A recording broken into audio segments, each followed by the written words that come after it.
Hi guys, welcome back to my YouTube channel this side Priya Singh. So मैं आ गई हूँ अपने प्यारे से घर लखनऊ में एंड मैंने सोचा कि क्यों ना यार डे वन का व्लॉग तो बनता है बिकॉज मुझे आज बहुत ज़्यादा साफ़ सफाई करनी थी क्योंकि ये रूम ना पूरे 2 महीने के लिए एकदम पूरा बंद था। तो मैंने सोचा कि यार चलो आके अब साफ़ सफाई तो करनी ही पड़ेगी।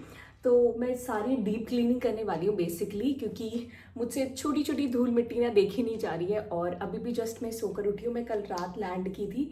और चलो फिर ब्लॉग में बने रहो, मैं आप लोग के साथ सब कुछ शेयर करूँगी और अपने सारे एक्सपीरियंस भी शेयर करूँगी।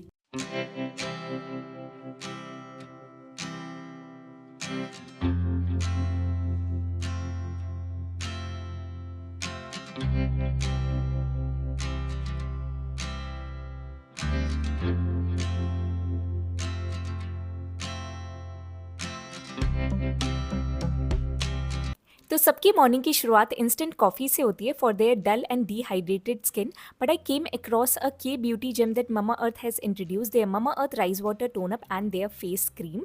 सो सबसे पहले मैं rice water tone up use करूँगी। इसमें दो बेस्ट इंग्रेडिएंट्स है, राइस वाटर जो हेल्प करेगा brighten and hydrate your skin, and niacinamide आपके स्किन को हाइड्रेट करके इवन स्किन टोन भी प्रोवाइड करेगा। 24 आवर्स हाइड्रेशन मिलेगी आपकी स्किन को। दिस इज़ टॉक्सिन फ्री, तो आप इसे एवरी सिंगल डे यूज़ कर सकते हो। उसके बाद मैं सिंपली यूज़ करने वाली हूँ देयर फेस क्रीम। ये भी आपकी स्किन को काफ़ी अच्छी तरीके से डीपली हाइड्रेशन प्रोवाइड करेगी because Mamaearth lessons they continuously enhance products through their feedback and research. Share your thoughts to help them improve. So guys, अगर आप इसे परचेज करना चाहते हो तो these products are available on Amazon, Nykaa, Purplle, Flipkart, near by stores, and you can use my coupon code to get 20% off. So go grab it now. So freshen up होने के बाद जब मैंने अपने रूम के कर्टेंस जब हटाए ना, ओ माय गॉड, ये व्यू मैंने इतना ज़्यादा मिस किया है पुणे में कि मैं आपको बता नहीं सकती। जितना मैं ज़्यादा मिस कर रही हूँ पुणे को, उतना ज़्यादा मुझे खुशी लखनऊ आकर हो रही है because Lucknow is my home. और मुझे ऐसा लगता है ना, ये सब लोग रिलेट कर पाएंगे कि घर में आकर जो आपको खुशी मिलती है ना, वो आपको कहीं जाकर भी नहीं मिल पाएगी। तो मैंने सोचा कि यार घर आते से सबसे पहले तो डीप क्लीनिंग करनी है मुझे, क्योंकि 2 मंथ से 3 मंथ से मेरा रूम एकदम लॉक पड़ा था और बहुत ज़्यादा डस्ट एक्यूमुलेट हो गया है। ऑल्दो रूम लॉक था बट देन ऑल्सो डस्ट आ ही जाती है। तो सबसे पहले मैंने फटाफट से ना अपनी बेडशीट्स वगैरह चेंज की बिकॉज मुझे ऐसा लगता है ना, मुझे अपनी बॉडी को पुश करने के लिए, थोड़ा सा मोटिवेट करने के लिए कि हाँ क्लीनिंग करनी है, मैं सबसे ईजी काम करना पहले स्टार्ट करती हूँ एंड उसके बाद इवेंचुअली मेरी बॉडी ना मूव करना स्टार्ट कर देती है। तो ये ना टेक्निक आप लोग भी अप्लाई कर सकते हो खुद पे, क्योंकि आप ना अपने रूम का बेडशीट चेंज करोगे ना तो आपको खुद बहुत ही फ्रेशनेस सी फील होती है। मुझसे बहुत सारे लोग यही बोलते हैं कि दी आप अपनी लाइफ को इतना बैलेंस्ड तरीके से कैसे जी पाते हो। तो ऐसा नहीं होता है, कुछ डेज़ मेरे भी बहुत ही मूड स्विंग्स वाले होते हैं, बहुत ही ऐसे सैडनेस वाले होते हैं, बट बहुत सारे डेज़ मेरे इतने अच्छे इसलिए भी जाते हैं बिकॉज मुझे ऐसा लगता है ना कि जब मैं अपने आप को बिज़ी रखती हूँ, जब मैं काम करती रहती हूँ, मेरा बॉडी वर्क कर रहा है, मेरा दिमाग वर्क कर रहा है ना, तो मुझे ना फालतू की टेंशन नहीं होती है एंड इसी वे से मैं अपने आप को बिज़ी करके अपनी लाइफ को बैलेंस कर पाती हूँ। उसके बाद मैंने घर में जितनी भी मैट्स थी ना, सबको मैंने भिगो के डाल दिया सो दैट कि उसकी डस्ट ना ईजिली वॉश अवे हो जाए। एंड सबसे पहले मैंने अपना साइड टेबल क्लीन करना स्टार्ट किया बिकॉज मेरे रूम में ना सारे फर्नीचर्स वाइट कलर के हैं। तो प्रॉब्लम क्या होती है ना कि उस पर डस्ट इतनी जल्दी एक्यूमुलेट होता है। तो मैं क्या करती हूँ, सबसे पहले ना मैं नॉर्मल ड्राई क्लॉथ से पहले तो वाइप ऑफ करती हूँ एंड उसके बाद मैं कॉलिन यूज़ करके अपने सारे जो भी मैंने डेकोरेटिव आइटम्स रख रखा है ना, तो उसे क्लीन करती हूँ। आप कोई भी कॉटन की टी शर्ट ले सकते हो, वरना आप कोई भी माइक्रोफाइबर टाल से भी क्लीन कर सकते हो। पता है, जितना ज़्यादा आप डेकोरेटिव आइटम रखोगे ना, उतना ज़्यादा आपको क्लीनिंग की प्रॉब्लम होगी। अब मैंने तो ख़रीद लिया है, तो मैं तो आपको सजेस्ट करूँगी जितना कम से कम अपने रूम को आप डेकोरेट करने के लिए चीज़ें रखोगे ना, उतना कम से कम आपको उसे डेली बेसिस पे क्लीन करना पड़ेगा।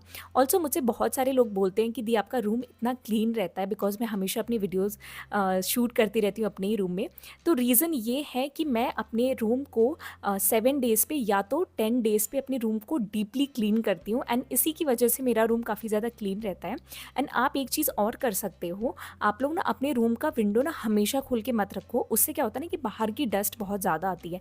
तो टाइमली बेसिस पे क्लीन करते रहोगे ना, तो इतना ज़्यादा आपको टेंशन नहीं लेने की ज़रूरत पड़ेगी। उसके बाद मैं आ गई थी अपना वैनिटी क्लीन करने। वैसे अंदर की चीज़ें तो सेफ़ रहती हैं, बट ऊपर की चीज़ों पे इतना ज़्यादा डस्ट आ जाता है ना, तो इसलिए मैंने सोचा कि यार सब कुछ मैं रिमूव करके तभी क्लीन करूँगी। एंड आप देख सकते हो सब कुछ बंद होने के बाद भी, रूम लॉक होने के बाद भी इतना ज़्यादा डस्ट पता नहीं कहाँ से आ रहा था, मुझे खुद ही नहीं समझ में आ रहा था। जितने छोटे-मोटे जाले वाले लग गए थे ना, मैंने सबसे पहले उसको सिर्फ ड्राई वाइप ऑफ किया और उसके बाद मैंने अच्छी तरीके से कॉलिन से क्लीन किया था, जिसे मैं शूट करना भूल गई थी, तो मैं सोची मेंशन कर देती हूँ।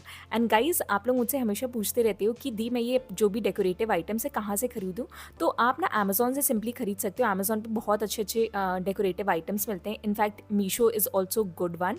अपने सिल्वर प्ले बटन को क्लीन कर रही थी, होपफुली जल्दी डायमंड प्ले बटन भी मिल जाए, आप लोग बस सपोर्ट करते रहो।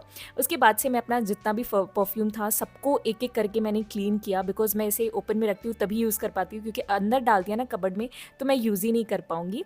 एंड छोटी छोटी चीज़ें आप देख सकते हो, मैं ना हमेशा इनको भी क्लीन करती रहती हूँ टाइमली बेसिस पे, क्योंकि पता है यही सारी चीज़ें ना बाहर से जब कोई आपके रूम में आता है ना तो नोटिस करता है। तो इसलिए जब आप क्लीन करने बैठते हो ना, तो आप उस दिन क्लीन करने बैठे हो जिस दिन आपको लगे कि यार मैं पूरी अच्छी तरीके से फाइनली फ्री हो गई हूँ। एंड मुझे ना सबसे बेस्ट दिन लगता है संडे, या तो मैं कभी कभी मंडे को भी कर लेती हूँ, बिकॉज मैं तो वर्क फ्रॉम होम कर रही हूँ, मेरा घर से ही सारा काम होता है यूट्यूब का, तो मुझे तो कहीं बाहर जाना नहीं है, इसलिए सब कुछ मैं घर से कर लेती हूँ।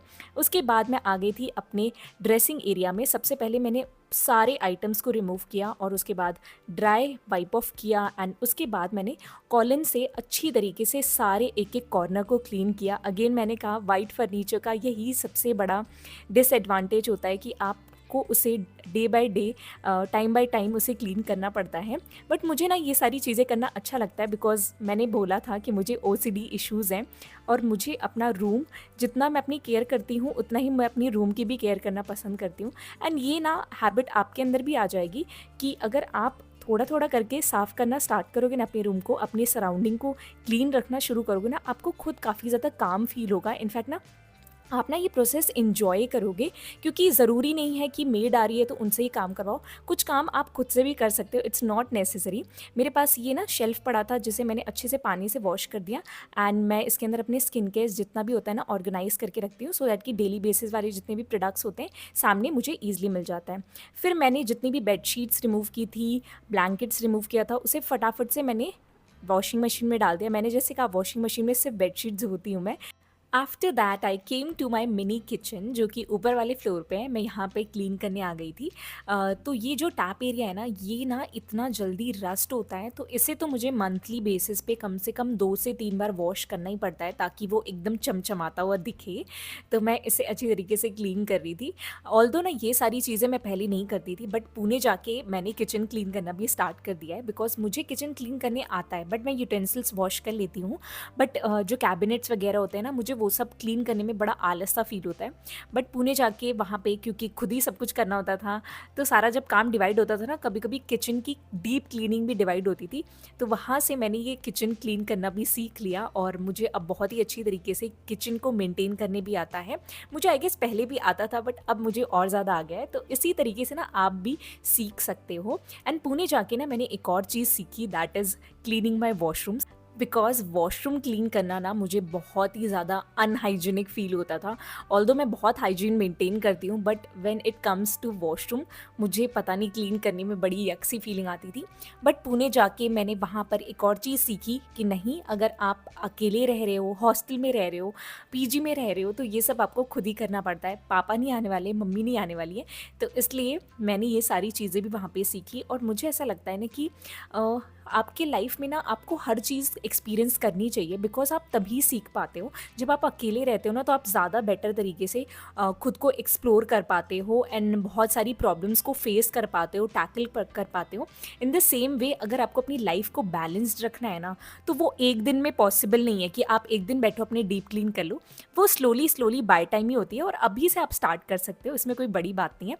उसके बाद से फटाफट से मैंने अपनी डीप क्लीनिंग की अच्छी तरीके से मैंने शावर लिया, एंड शावर रूटीन भी जल्दी आने वाला है। एंड आफ्टर दैट मैं प्रे करने बैठी हूँ, because God is my everything.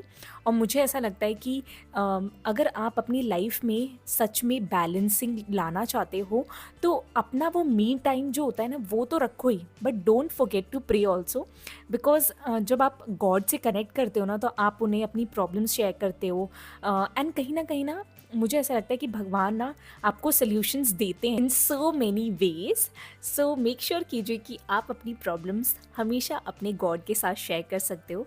God हमारे सबसे बेस्ट फ्रेंड होते हैं। उसके बाद मैं किचन में आ गई थी अपना ब्रेकफास्ट प्रिपेयर करने, बिकॉज अभी मेरे मम्मी पापा जा चुके हैं होम टाउन और अभी मैं लखनऊ में अकेले रह रही हूँ, तो मुझे ही ब्रेकफास्ट खुद से अकेले बनाना था। एंड पता है मुझे ये चीज़ बहुत अच्छी लगती है कि जो इंसान ब्रेकफास्ट खुद से बनाता है ना, वो एक्चुअली में अपने आप को एक अलग लेवल पे देख पाता है। क्योंकि अगर आप सुबह उठ नहीं पा रहे हो, ब्रेकफास्ट टाइम से कर नहीं पा रहे हो, तो आप लाइफ में क्या करोगे? तो एटलीस्ट कुछ नहीं कर पा रहे हो तो ब्रेकफास्ट सुबह का उठ के बनाना सीखो और टाइमली बेसिस पे खाना सीखो। बिकॉज होता क्या है ना कि ब्रेकफास्ट अगर आप ऊपर नीचे करोगे ना, आपकी लाइफ नहीं बैलेंस हो पाएगी। क्योंकि हमारा गट ही सब कुछ हमारी बॉडी का पूरा मूवमेंट दिखाता है। एंड अगर सच में आप हेल्दी रहना चाहते हो तो मेक श्योर कीजिए अपने ब्रेकफास्ट को खुद से प्रिपेयर कीजिए। बाहर से कुछ खाने की ज़रूरत नहीं है, घर पे बहुत कुछ हेल्दी बना सकते हो आप ईज़िली। जैसे मैंने आज ओट्स बनाए हैं एंड मुझे ये थोड़ा सा ईजी ब्रेकफास्ट लगता है, फटाफट से क्विकली बन भी जाता है। एंड मैं जब ब्रेकफास्ट करती हूँ ना, मैं एकदम शांत मन से खाती हूँ, मैं कोई भी फ़ोन यूज़ नहीं करती हूँ। इनफैक्ट मेरे फैमिली का ये रिचुअल है कि आप अगर डाइनिंग टेबल पे बैठे हो तो आपको कोई फ़ोन यूज़ नहीं करना है, क्योंकि हम लोग आपस में फैमिली में इंटरेक्ट करते हैं। बट आज मैं अकेले थी तो आज मैं बस सोचते सोचते खा रही थी। एंड उसके बाद से जितने भी यूटेंसिल्स थे मैंने सोचा फटाफट से वॉश कर लेती हूँ, बिकॉज खाने के तुरंत बाद आप वॉश कर लो ना तो आपसे काम हो जाता है। क्योंकि एक बार आप अपने बेड पे आ गए या फिर एक बार आप अपने वर्क प्लेस पे चले गए ना, तो आप उस जोन में ही नहीं रहते हो कि आप और कोई काम कर पाओगे। सो ये था मेरा आज का वीडियो। सो अगर आप भी चाहते हो अपनी लाइफ को और ज़्यादा बैलेंस करना, सो थोड़ा सी मेहनत कीजिए, आप भी डेफिनेटली बैलेंस कर पाओगे। So thank you so much guys for watching this video. मैं मिलूंगी नेक्स्ट वीडियो में। Till then take care, bye bye.